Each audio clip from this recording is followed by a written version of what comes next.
working on the Integra today. We're having overheating problems, so I'm going to go over a few quick tips for anybody that might be in the same situation. And unfortunately, in my case, I'm going to have to take some extreme measures, which involves this huge fan right here by Spall. This is a 1770 CFM 13-inch fan. I'm already running a Spall fan, but I'm running a 12-inch, and it's only a 1200 CFM. So what we're gonna do today, anyways, also a few things. I live in Arizona, so it's really hot here.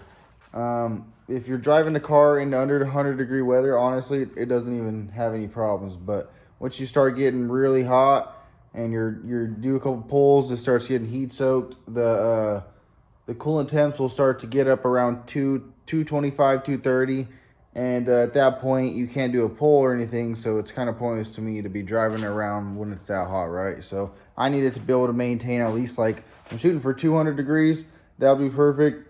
210 with maybe some room to come down if I needed it to, like, cool down if I was being hard on it. So that's what we're going to be doing today. Unfortunately, on my setup, it's pretty extensive to change out that fan. And another thing I might be having issues with is I did a block filler on this engine, and I believe there might have been a little bit of stuff left in the block, and it might be plugging up my radiator. I already cleaned it out once, and we're going to clean it out again. But to go over my current fan situation, like I said, I'm running that 1200 CFM 12-inch Spall right there, and over here I'm just running a eBay copy of that fan basically, but they don't blow hardly any air at all. So once we what we're going to do today is we're going to end up putting that Spall that's on the radiator, we're going to put it over here on the AC condenser, and then we're going to put that 13-inch Spall fan on the radiator here, and that should hopefully cure our overheating problems. And then as well, we're going to flush out the block, flush out the heater core. We're going to flush out the radiator some more in case there's anything plugging that stuff up. We just want to make sure we get everything out of there, and hopefully the overheating will be gone and the cooling system will be working pretty good. So a few things, if you're not already familiar with how to keep these things running cool, a few quick tips. One thing I always like to go over is that if you have any coolant leak, you're going to want to repair that right off the bat, because if your system can't maintain pressure, it's not going to cool effectively, right? The other thing is I like to do a low temp thermostat. That helps keep them cool, especially when you're running a turbo and you got all that heat up there. Another thing is an aftermarket radiator, at least a 2-core, but I'm running a 3-core. Dom's running a 4-core, and his car hardly gets hot at all. And the main thing is you're going to want to have a decent fan on here. If you're running one of those eBay fans, those $20 fans that come with these radiators and stuff, they don't blow enough air. You're going to have overheating problems left and right with those fans. So you're going to want to switch to at least this 12-inch Spall fan. It's 1200 CFM. Fits perfectly on there. Or if you really want to make sure you cover all your ground and just have, your cooling in check perfectly, you're going to want to run this 13-inch. Hopefully we can fit it. We're going to find out today. So let's go get started pulling everything apart. Then we'll see if that fan's going to fit and pull the turbo out. We're also going to ceramic coat the manifold, because I just kind of put the whole setup together to test it all out, and I need to do some finishing work on it. So that's what we're going to do right now.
All right, guys, so I decided this is how I'm gonna cut this bad girl out. I had my jigsaw and I had a wood cutting blade, and it seems to work good on aluminum, so I'm gonna keep on going, set you guys up for a quick little time lapse to finish her off.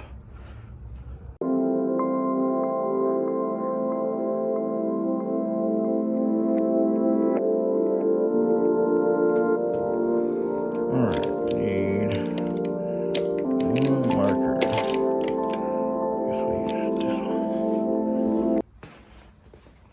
So I got the fan laid out right here.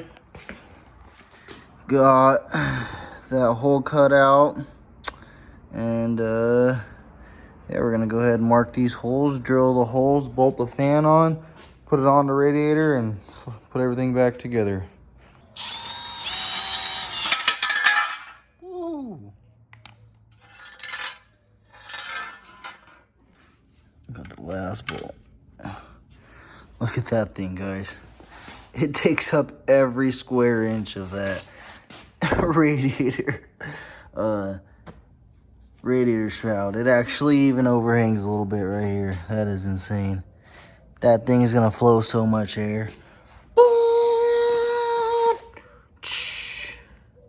All right, let's finish her up. All right, boys, I had to try this thing out. Got it all bolted on there. Got hooked up to a Milwaukee battery. This thing absolutely rips. You ready?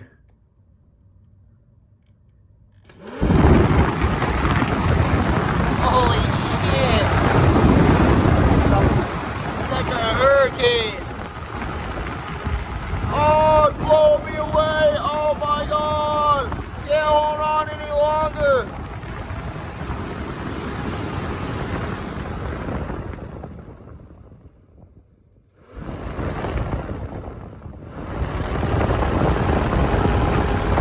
Just listen to the spool up on that thing. Whoop. Oh my god, that thing's a monster. That thing's unreal.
Alright guys, so that was pretty ridiculous. I turned it on and this fan was blowing backwards, so the air was blowing that way. So I'm like, damn. So I didn't want to cut the wires, so I just depinned them real quick, and I already switched around. I gotta clip them back in. There you go, you heard them both click. Just push those little tabs on the side of the wire right there. See the little tab? And then with the screwdriver, and good to go. So I'm gonna put this little clip back on and then plug it back in, and we'll see how it works. Oh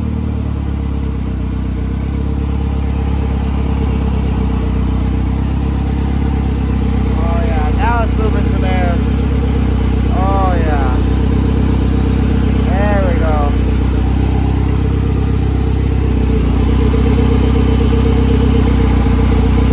Moving air now.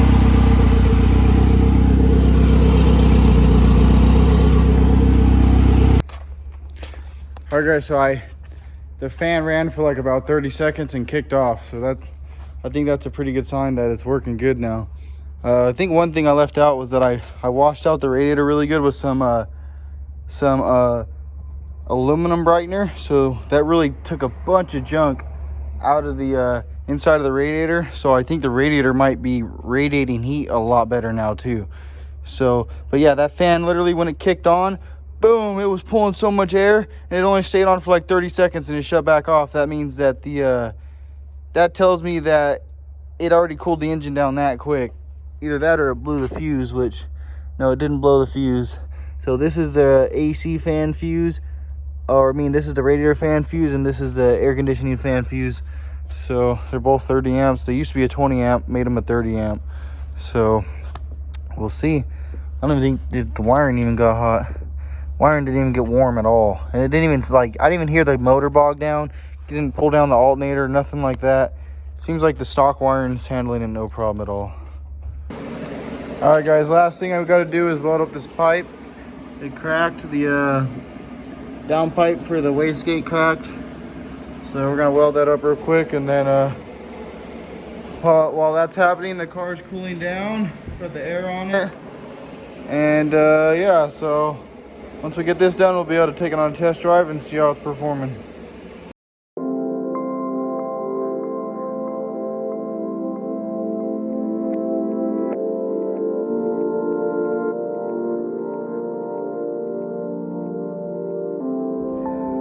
Alright, right down there you can see those welds on that pipe for the wastegate. So ready to rip and top her off. A little more red coolant, and give her a rip. Try her out. See if it still overheats. Alright, guys, we're gonna go get a soda real quick. See if she's gonna get hot. It won't.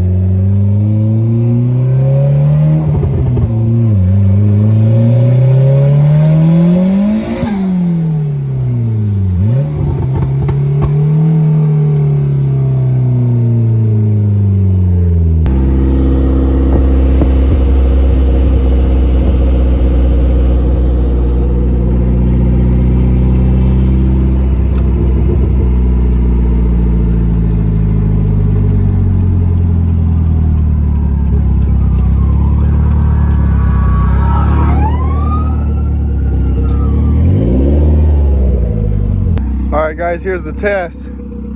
It is about 100 degrees outside. 105, I'd say. 100. This is what really matters, right? How cold is the air blowing? That's what I care about. Oh, come on. Better than that. Alright, well, it's working better than it was. I don't know that it's working the best, though, which makes me sad, but we'll have to, I don't know, actually, we got some 50s right there. If I could get into the 40s, I'd say. It does feel pretty cold. I ain't gonna lie about that. It does feel pretty cold, but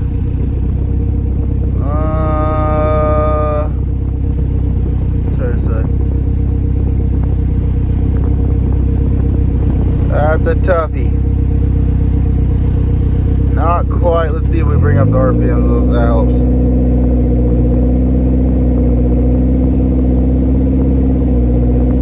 No.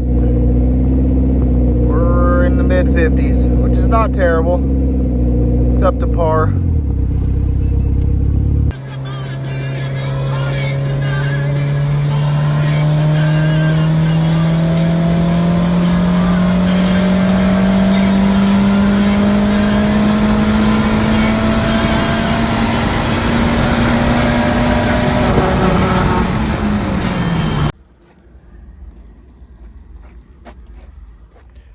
Alright, guys, so just out here, it's a couple days later. I wanted to make sure everything was working before I kind of made a final outro to this video. So yeah, that fan definitely helped. the car was getting into the 230 plus range before, and I haven't seen anything over 220 degrees. And I think I might have even had an air bubble in it, because after I drove some more, I was only running 208 and I was ripping on it pretty hard. So I would say that fan definitely helps a lot. It's a lot more airflow than that 12-inch ball, and with the condenser and the intercooler now, there's hardly any airflow coming in off the road to that radiator, so it's the fan's doing all the work. So one more thing I want to do is I want to wrap the downpipe. I think that's going to help a lot, but I still got further testing, and I still have reason to believe that my radiator is still a little bit plugged up, or it's getting plugged up from the stuff that's in my cooling system. So that's another issue that I'm going to be addressing. I'm probably going to drive it for about a month and then clean that radiator again and see, monitor the temperatures before and after. But got her right here. She's all tucked away. That part number on that fan, let me get that so that if anybody wants to pick up one of those fans, you guys can pick one up for yourself. All right, so there's the part number right there. It is the VA13-AP70LL-63A. That's the one you're going to be searching if you want to get it like on eBay or something. So yeah, that's the bad boy right there. Gets the job done. It's going to require a little bit of trimming like you've seen, but it will fit, and it makes a huge difference. So yeah, anybody that's trying to get your engine coolant temperatures in check, that fan is a must. There is a thicker one that they sell that's about another 50 to 75 CFM more, but it draws more amps, so you definitely would be pushing the wiring even further with that one to gain a very, very small amount. So I end up going with this fan because it's the highest CFM slim fan that you can get that will fit. That's the way I'll put it. And as you can see, I mean, I'm boosted. I have air conditioning and an all-wheel drive transmission, and it still fits. So, and honestly, I'd say it fits pretty well. It's a little tight over here on this AC line and stuff, but the other one was tight right there anyways. And that's really, the tightness here is a little bit tighter, and then it got a little bit tighter around those bolts right there. But besides that, that thing fits really well, and that's where we're at. So if this video helped you guys out, appreciate you guys. If you could drop us a like, comment down below where you're from, what kind of car you got, what's your build, and if you want, subscribe to the channel. I'll see you guys in the next one.